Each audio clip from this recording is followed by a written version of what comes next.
윤석열 대통령이 부처별 정책 조율을 위해 정책기획수석을 신설하고 이 자리에 이관섭 한국무역협회 부회장을 임명했습니다. 취임 석 달여 만에 홍보수석은 김은혜 전 의원으로 교체됐습니다. 언론인 출신으로 이명박 정부 청와대 대변인을 지낸 김 전 의원은 지난 대선 당시 선대위 공보단장과 이후 당선인 대변인도 역임하며 윤 대통령의 측근으로 꼽혀왔습니다.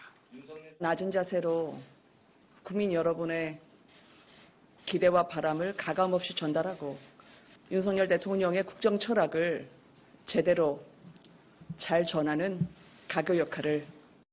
우리 주호영 비대위원장이 말했던 혁신형 관리 비대위, 이것도 말이 조금 어폐가 있는 것 같기도 하고요.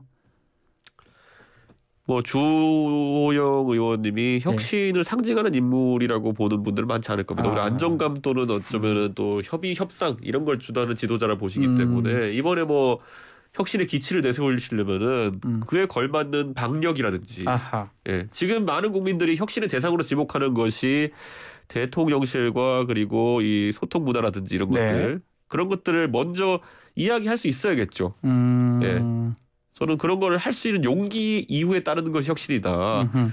혁신은 굉장히 용기를 필요로 합니다. 불편한 것을 말할 수 있는 용기, 이런 것들. 그렇죠. 그런데 아직까지 주호영 대표님의 정치 이력 중에 그런 게 있었나?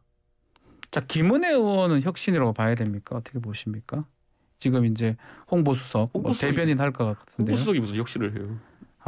홍보라고 하는 것은 PR인데 그쪽에서 나오는 걸 홍보하는 거지. 그런 인사는 혁신으로 볼 수 있는 겁니까? 대통령실에서. 지금까지 우리가 이야기하는 혁신의 범주는 아닙니다. 아닙니까? 혁신이 아까 말했던 것처럼 불편한 것을 이야기할 수 있어야 되고 바꿀 지점을 이야기해야 되는데, 약간은 이준석 대표 같은 좀 그런 말들이 있어야 된다는 거네요. 최소한. 적어도 뭐가 문제다는 얘기할 수 있어야죠. 지금 그 안에서는 그런 얘기를 그다음에 그 방법론이 옳냐, 그걸 어떻게 투사하느냐, 이거는 기술의 문제지만은 문제의식을 갖고 적어도 그거를 드러내 말할 수 있는 사람이 혁신을 하는 것이지. 국민의힘 대표직에서 밀려난 뒤 장외 여론전을 펼치고 있는 이준석 전 대표. 오늘은 윤핵관 정계 은퇴에 힘을 보탤 수 있다며 당원 가입 권유에 나섰는데요. 불과 어제 나온 윤리위원회의 경고에도 이 전 대표가 보란듯이 윤핵관 비판을 이어가면서 다음 주 열릴 윤리위에도 눈길이 쏠리고 있습니다. 남효정 기자가 보도합니다. 당원으로서 품위 유지 위반 행위를 엄정 심의하겠다는 윤리위 입장문이 나온 뒤 한 종편 방송에 출연한 이준석 전 대표. 윤리위가 이 전 대표를 겨냥한 것 아니냐는 질문에 이렇게 답했습니다. 당내 가장 큰 분란을 초래했던 언사라고 한다 그러면은 당 대표가 한 행동에 대해 내부 총질이야 지칭했던 행위 아니겠습니까? 그러면은 그걸 어떻게 처결하겠습니까? 그 문자 없었으면 이 꼴 났겠습니까? 윤석열 대통령이 했던 말들을 언급하며 지위구하 막론하고 심의하겠다면 윤 대통령도 처벌하겠다는 거냐고 되받은 겁니다. 그러면서 이른바 윤핵관에 대한 노골적인 비판을 오늘도 이어갔습니다. 자신의 SNS에 당원 가입 방법을 공유하면서 국민의힘 당원으로 가입해 책임 당원이 되면 윤핵관의 명예로운 은퇴에 힘을 보탤 수 있다고 썼습니다. 이달에 당원으로 가입하면 다음 당대표 선거에 투표권을 갖게 될 가능성이 높은 상황.